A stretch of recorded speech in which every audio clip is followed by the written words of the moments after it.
পারবো না, please.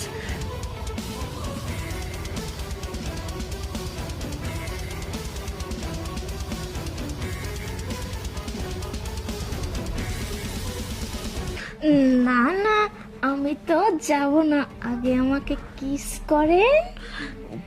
Kiss করতে হবে? আচ্ছা ঠিক আছে।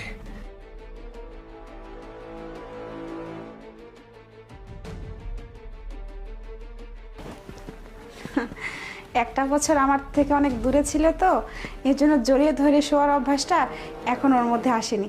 থাক, ওর মতো শুয়ে থাক, আমি আমার মতো শুয়ে থাকবো।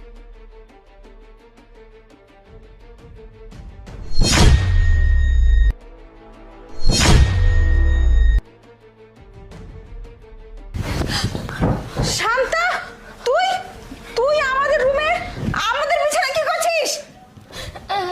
না আসলে আপু, হয়েছে কি, ওই রুমে না আমার একা একা থাকতে অনেক ভয় করে। আর তাছাড়া আমি তো কখনো একা থাকিনি, আর কখন যে এসে তোদের বিছানায় ঘুমিয়ে পড়ছে বুঝতেই পারি নাই।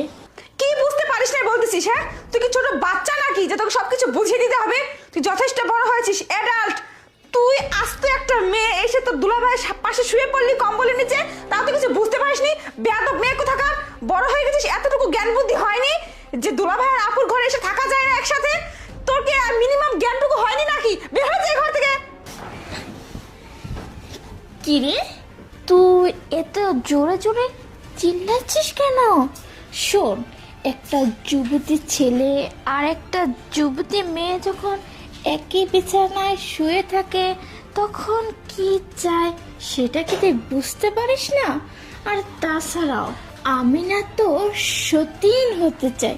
আর তাছাড়া আমি কিন্তু অনেকদিন আগে থেকেই তোর স্বামীর পিছনে ঘুরঘুর পারতেছি, কিন্তু বলতে পারি নাই।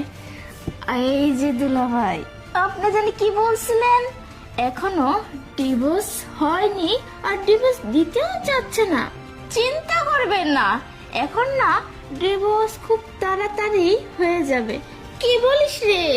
বাই বাই দুলাভাই।